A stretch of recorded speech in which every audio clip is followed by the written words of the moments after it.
வெளில எல்லாம் தேடி பாத்தியா? எல்லா இடத்துலயும் தேடி பாத்துட்டேங்க. அக்கம் பக்கத்துல கூட விசாரிச்சு பாத்துட்டேன். ஆனா எங்கேயுமே அவ இல்லங்க.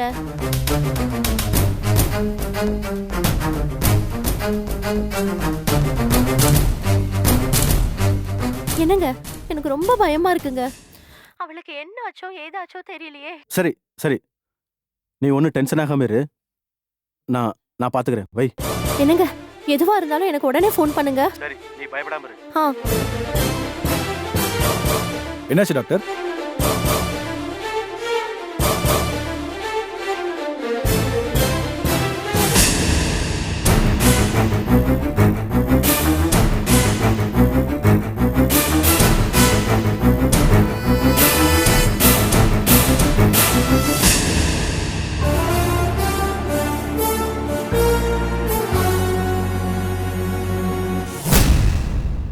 எனக்கு ஒன்றும் புரியல சார்.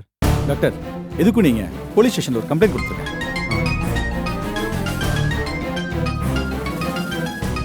சார் ஒரு நிமிஷம். ஹலோ. என்ன டாக்டர், எப்படி இருக்கீங்க? ஏய் ஏய், உனக்கு நேரங்காலமே இல்லையா? ஏ, உன் குழந்தை காணோன்னு டென்ஷன்ல இருக்கியோ? பதட்டப்படாத டாக்டர், உன் குழந்தை பத்திரமா என்கிட்ட தான் இருக்கு. வாய பொளக்காத. நீ என்ன பண்றனா, எனக்கு சேர வேண்டிய 45 லட்சம் ரூபாவை எடுத்து ரெடியா வச்சுக்கோ. நான் அடுத்து ஃபோன் பண்ணி எப்போ எங்க வரணும்னு சொல்லுவேன். உடனே வந்து என் பணத்தை கொடுத்துட்டு உன் பொண்ணை தூக்கிட்டு போ.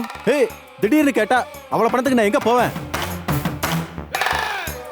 அதான் பேங்க்ல 2 கோடி ரூபாய் வாங்கியிருக்கேல, அதுல இருந்து எடுத்து கொடு. ஏய், பேங்க்ல 2 கோடி இருக்கிற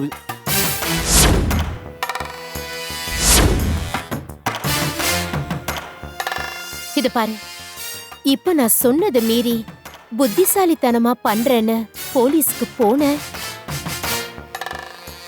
அப்புறம் உன் பொண்ணோட பணத்தை கூட உன் கைக்கு கிடைக்காத மாதிரி பண்ணிடுவேன். ஏய்,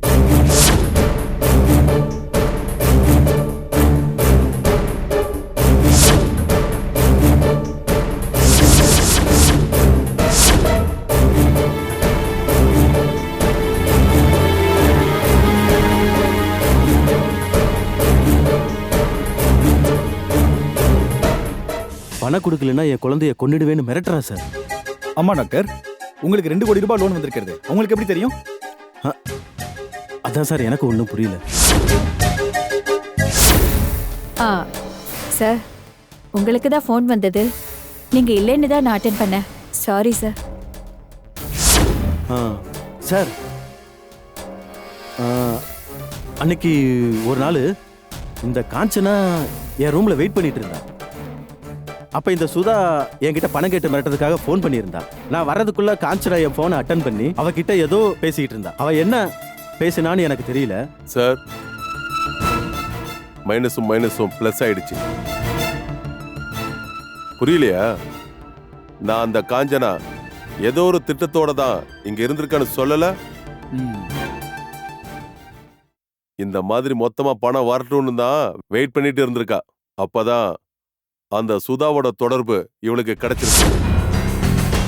சோ அந்த கிரிமினலும் இந்த கிரிமினலும் ஒன்னா கை கோத்துட்டாங்க. டாக்டர், இதை இப்படியே விடக்கூடாது. வாங்க போலாம்.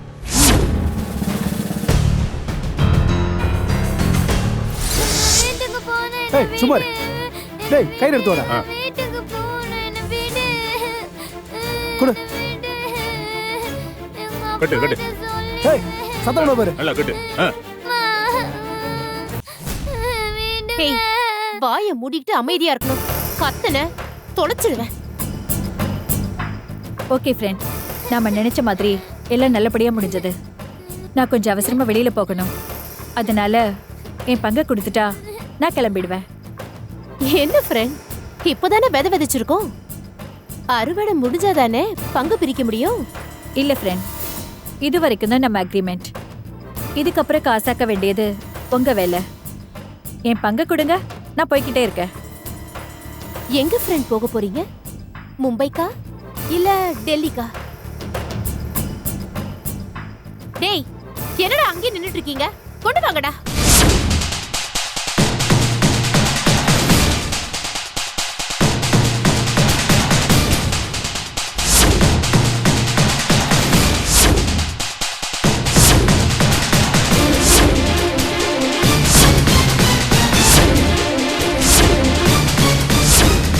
டேய், எங்க போக பாக்குற? டேய், இப்படியே செத்து அந்த கிடக்கு கயிறு போடுங்க. உட்காருமா.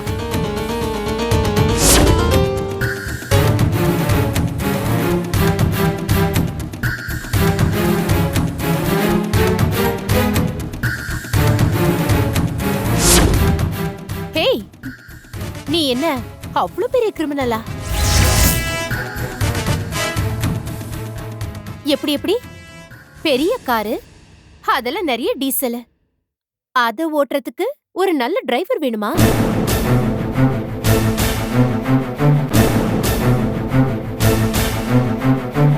உன் திட்டம்லாம் நல்லதா இருக்கு, ஆனா உன் ஆள் இருக்கானே, போய் காரை புக் பண்ணாம பாரு, அங்க தாண்டி கோட்டை விட்டுட்டான்.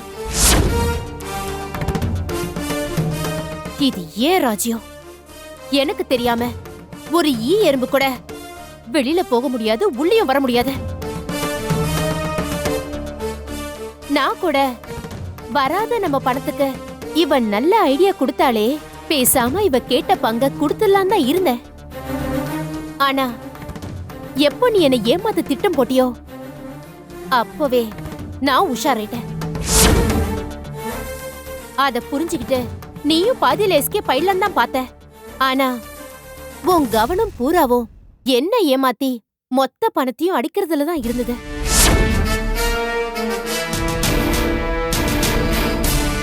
நீ எவ்வளவு பெரிய கிரிமினலா வேணா இருந்துட்டு போ, ஆனா உன்ன அந்த நட்ராஜ் எவ்வளவு நம்பனா? அவனுக்கு நீ துரோகம் பண்ணலாமாடி? ஏய், துரோகத்தை பத்தி நீ பேசுறியா? உங்க அப்பா கிட்ட வாங்கின மொத்த பணத்தையும் தான் நடராஜ் கொடுத்துட்டான்ல, அப்புறம் ஏன் இன்னும் அவனை டார்ச்சர் பண்ணிட்டு இருக்க? ஹேய், அது என் தொழில் திறமடி. நீ மட்டும் என்ன பெரிய ஒழுங்கா? எங்க அப்பா நட்ராஜ் கிட்ட கொடுத்த பணத்தை திருப்பி கேட்டு மிரட்டிட்டு இருக்கும்போது அவரோட டார்ச்சரை நட்ராஜாலேயே ஒரு கட்டத்துல தாங்கிக்க முடியாமதா எங்க அப்பாவை தீத்து கட்ட விஷ ஊசி போட்ட தயாரானாரு. ஆனா அவர் போட்டது விஷ ஊசியே கிடையாது, சாதாரண வைட்டமின் ஊசிதான். சந்தர்ப்பத்தை பார்த்து அந்த நேரத்துல அத மாத்துனது யாரு?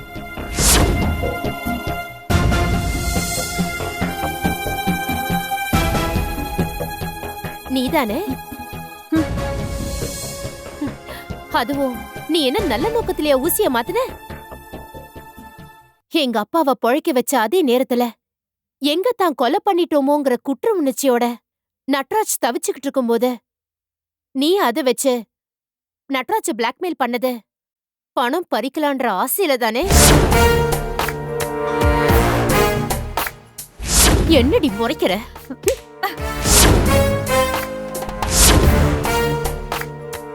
எப்போ உன் மேல ஒரு சின்ன பொறி தட்டிச்சோ அப்பவே உன் ஜாதகமே என் கைக்கு வந்துருச்சு.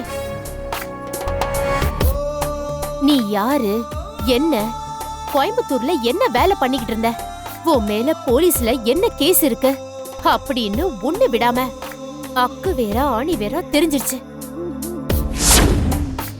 சரி, அமைதியா அடுத்து என்ன பண்ணுன்னு யோசி. நான் ஆபரேஷனோட அடுத்த செக்ஷனுக்கு போறேன். என்ன முழிக்கிற? அதான் நான் போய் நட்ராஜ் கிட்ட பணம் வாங்குற வேலையை ஸ்டார்ட் பண்றேன்.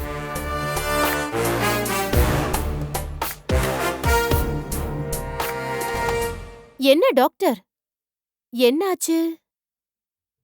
காசு ரெடியா?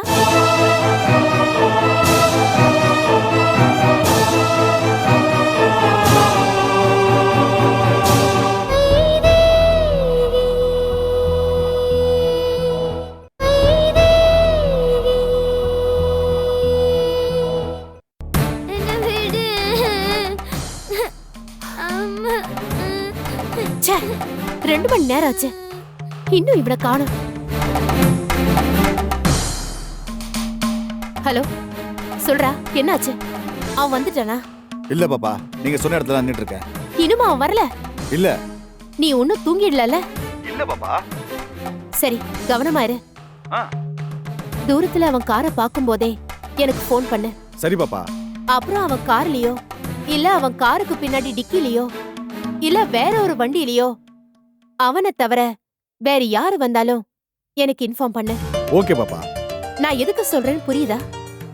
அந்த டாக்டர் வேற ஏதாவது பிளான் பண்ணாலும் பண்ணிருக்கலாம். போலீஸுக்கு போக கூட வாய்ப்பு இருக்கு. விடு பாப்பா, பாத்துக்கலாம். இது நாம எத்தனை இடத்துல பண்ணிருக்கோம். ஜாக்கிரதையா இரு. எதுக்கும் இன்னொரு ஆள் அனுப்பட்டுமா? பாப்பா தேவையில்லாம டென்ஷன் ஆகாத. இது சப்ப மேட்ரு, நான் பாத்துக்கிறேன். ஏய், இப்ப எதுக்கு நீ சும்மா அழுதுகிட்டே இருக்க? எனக்கு டாய்லெட் போகணும். டேய், இவள டாய்லெட்டுக்கு கூட்டிட்டு போயிட்டு வா.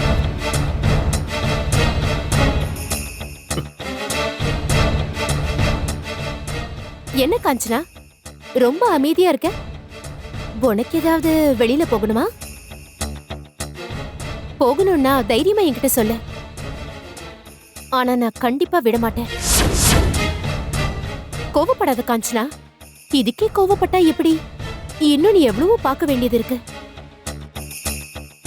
அந்த நட்ராஜ் வந்து அவன் பணத்தை கொடுத்துட்டு குழந்தைய கூட்டிட்டு போனதும் உனக்கு ஒரு வேடிக்கைய காட்டுற. அப்ப நீ இன்னும் கோவப்படுவ. காஞ்சனா, நீ கோவப்பட்டா ரொம்ப அழகா இருக்க. என்ன சிரிக்கிற? நான் உன்ன மாதிரி எத்தனையோ பேரை பார்த்துட்டு வந்தவ. ஆனா உன் அளவுக்கு யாரும் இந்த மாதிரி ஆட்டம் போட்டதில்ல. எதுக்கும் ஓட்டத்தை கொஞ்சம் குறைச்சுக்கோ. நான் ஏன் சொல்றேன்னா, நீ நினைச்சிட்டு இருக்க கிளைமேக்ஸ் வராம வேற ஏதாவது கிளைமேக்ஸ் வந்தா அது உன்னால தாங்கிக்க முடியாது. என்ன சொன்ன நடக்காதா? நான் நினைக்கிறது நடக்காதா? பாக்குறேன்டி, எப்படி நடக்காம போகுதுன்னு பாக்குறேன். டேய், ஏன் நேரம்? சீக்கிரமா கட்டு. ஆன்ட்டி எனக்கு பசிக்குது ஆன்ட்டி. ஏய், நான் என்ன ஹோட்டல்ல வச்சு நடத்திக்கிட்டு இருக்கேன்? அதெல்லாம் உன்னை பெத்த உங்க அப்பனுக்கு தெரியணும். புள்ள பசியோட அழுதுகிட்டு இருப்பாளே, உன்னை காப்பாத்த நேரத்தோட பணத்தை வந்து கொடுத்து காப்பாத்தி இருக்கணும். ஆன்ட்டி ரொம்ப பசிக்குது ஆன்ட்டி. டேய், ஒரு கிளாஸ் தண்ணி எடுத்துட்டு வந்து கொடு போ. சரிமா. இது பார், இனிமே பசிக்குது, டாய்லெட் வருது, அது இதுன்னு ஏதாவது சொன்ன அப்படியே நிறுத்துங்க.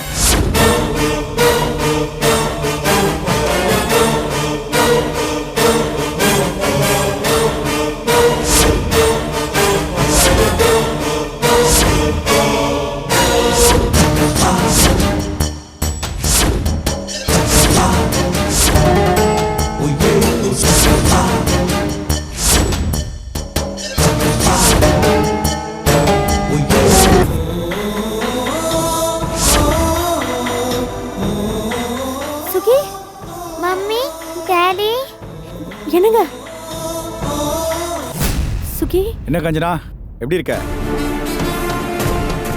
ஒரு கொலை கேஸ்ல நாம 2 பேரும் ஏற்கனவே சந்திச்சிருக்கோம், ஞாபகம் இருக்கா? உனக்கு எவ்வளவு தைரியம் இருந்தா நடராஜ் சார் உங்க அப்பா கிட்ட வாங்கின பணத்தை செட்டில் பண்ண பிறகும் மறுபடியும் அவரை கேட்டு டார்ச்சர் பண்ணிருப்ப. நான் என்ன சொல்ல வரேன்னு முதல்ல கேளுங்க. நிப்பாட்டுமா. அதோட மட்டும் இல்லாம இப்போ அவர் பொண்ணை கடத்தி கொண்டு வந்து பிளாக்மெயில் பண்ற அளவுக்கு வளர்ந்துட்டியே. சார், நான் என்ன சொல்ல வரேன்னு கேட்காம நீங்க பாட்டு பேசிக்கிட்டே இருந்தா என்ன அர்த்தம்? இங்க பாருமா, எதுவா இருந்தாலும் ஸ்டேஷன்ல வந்து பேசிக்க. கிளம்பு கிளம்பு. எந்திரி எந்திரி எந்திரி. வா. என்ன பாக்குற? கிளம்பு.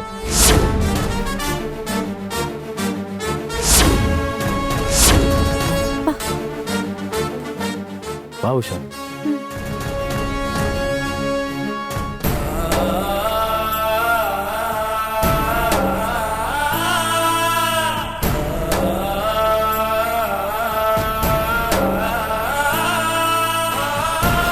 ஆனந்த், என்னாச்சு? பிரியாக்கு சீரியஸா இருக்கான்.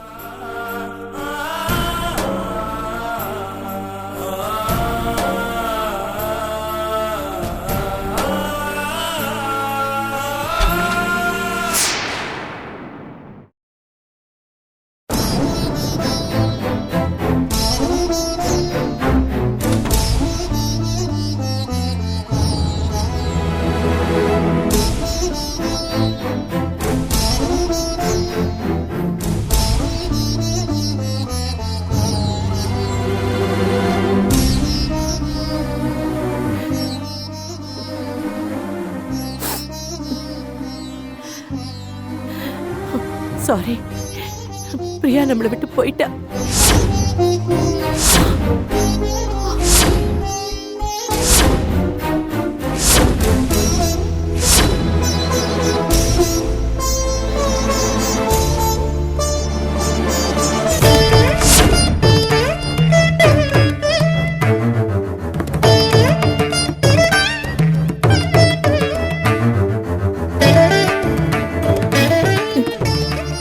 இவ என் அண்ணன் பொண்ணுதான் உங்க எல்லாருக்கும் தெரியும்.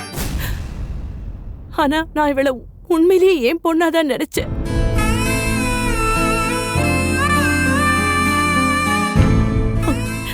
ஆனா இன்னைக்கு இவளுக்கு இப்படி ஆகும் நான் கொஞ்சம் கூட நினைச்சு பார்க்கல.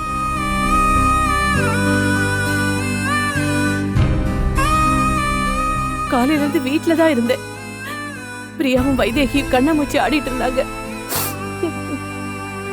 என்னையும் கூப்பிட்டாங்க.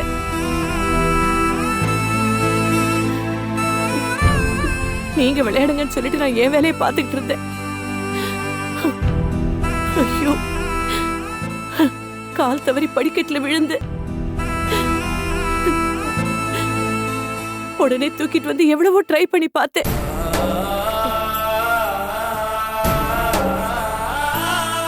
ஆனா அதுல ஒண்ணு, இந்த கெட்டதுலயே ஒரு நல்ல விஷயம் என்னன்னா, பிரியாவுக்கு சுயநினைவு வந்துருச்சு. பிரியாவுக்கு சுயநினைவு வந்த உடனே நான் எவ்வளவு சந்தோஷப்பட்டேன் தெரியுமா?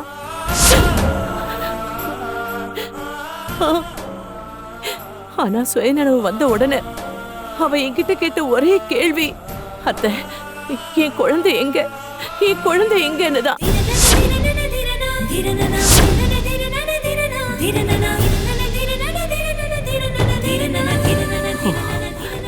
எல்லாருக்கும் இப்ப நான் ஒரு உண்மையை சொல்ல போறேன். பிரியா காலேஜ்ல படிக்கும் போதே ஒருத்தனை லவ் பண்ணிருக்கா. அவன் மூலமா கர்ப்பம் ஆயிட்டா.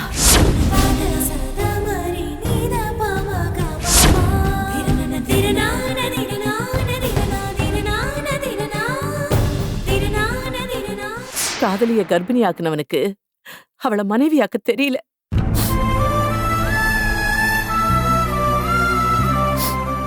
பாவம், பிரியாவை நிர்கதியா விட்டுட்டு அவன் எங்கேயோ போயிட்டான்.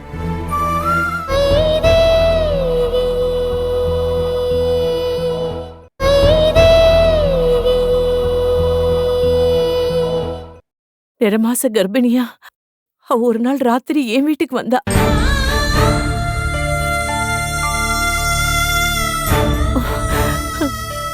பிரியாவை பார்த்ததும் எனக்கு என்ன பண்றது ஏது பண்றதுன்னு ஒண்ணுமே புரியல. நான் தான் அவளுக்கு நல்லபடியா பிரசவம் பார்த்தேன். அந்த பிரசவத்துல அவ சுய நினைவையும் கடந்த கால நினைவுகளையும் சுத்தமா இழந்துட்டா.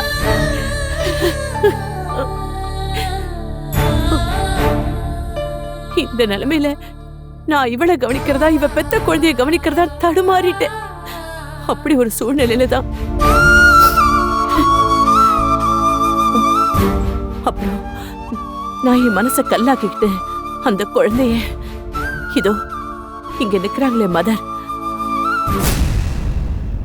அவங்க கிட்ட கொடுத்து பாதுகாப்பா வளர்க்க சொன்னேன்.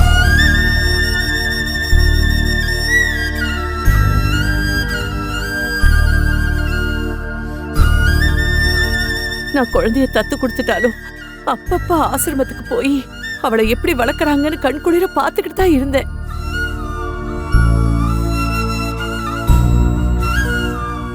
பிரியாவுக்கு என்னால முடிஞ்ச அளவுக்கு உயர்ந்த சிகிச்சையெல்லாம் கொடுத்தேன். அதன் பலனா நிகழ்காலத்துல நடக்கிறத கொஞ்சம் புரிஞ்சு நடந்தா.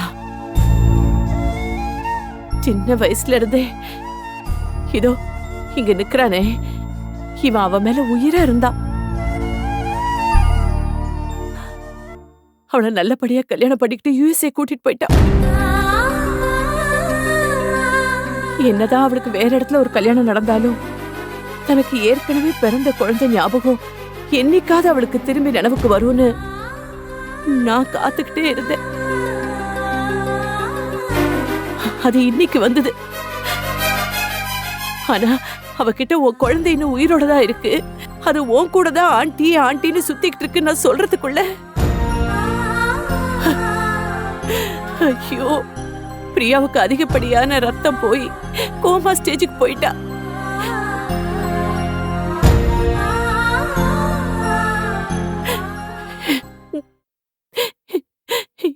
என்னால என் பிரியாவை காப்பாத்த முடியல. என்னால என் பிரியாவை காப்பாத்த முடியலையே.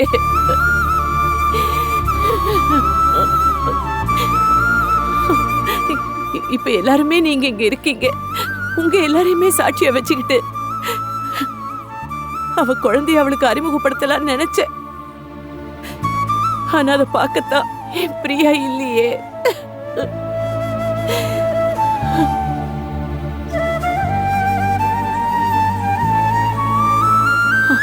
என்ன எல்லாரும் அப்படி பாக்குறீங்க?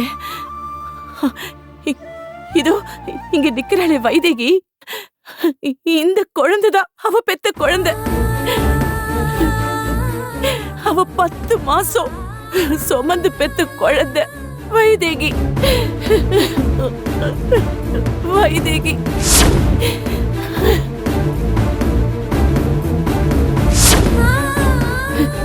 இந்த இக்கட்டான சூழ்நிலையில இந்த குழந்தைக்கு அம்மா யாருன்னு தெரிஞ்சு போச்சு. ஆனா அவளுக்கு இன்னும் அப்பா யாருன்னு தெரியல. அவளோட அப்பா வேற யாரும் இல்ல,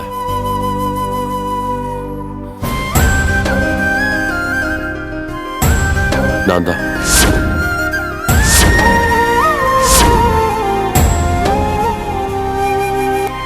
எஸ் டாக்டர், அந்த குழந்தை எனக்கும் பிரியாவுக்கும் பிறந்த குழந்தை தான். காலேஜில் எத்தனையோ பேர் பிரியா பின்னாடி சுத்தினாங்க. ஆனா அவ அமைதியா இருந்த என்ன நேசிக்க ஆரம்பிச்சா.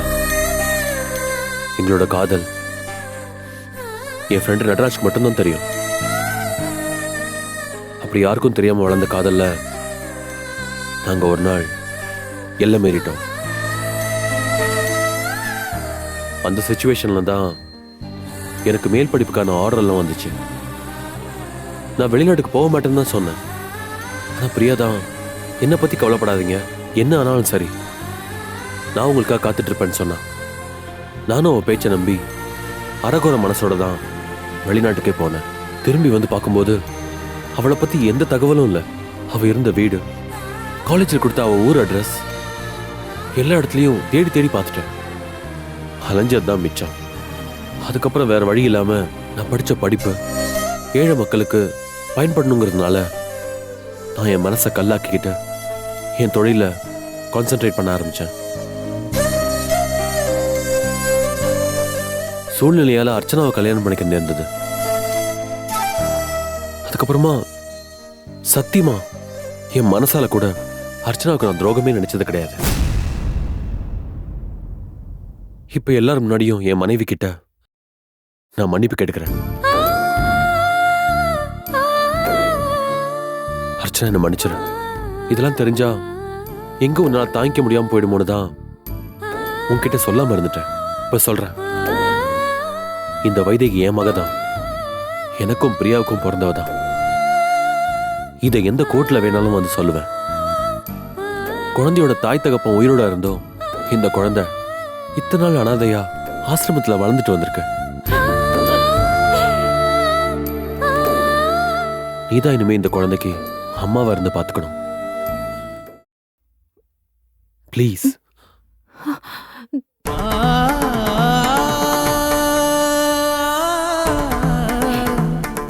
எப்போ உங்க மேல இருந்த குற்றச்சாட்டை தைரியமா பகிரங்கமா ஒத்துக்கிட்டு இவங்க எல்லாரும் முன்னாடியும் மன்னிப்பு கேட்டீங்களோ அப்பவே நான் உங்களை மன்னிச்சிட்டேங்க. இந்த விஷயம்லாம் தெரிய வரதுக்கு முன்னாடியே நான் வைதேகிய சட்டப்பூர்வமா தத்தெடுக்க முடிவு பண்ணிட்டேன். ஆனா ஆண்டவன் இவளை இப்ப என் சொந்த பொண்ணாவே ஆக்கிட்டான். வைதேகி, உங்க அப்பா கிட்ட போமா. சொல்றேன்ல, போமா. உன் அப்பாடா அது. போடா.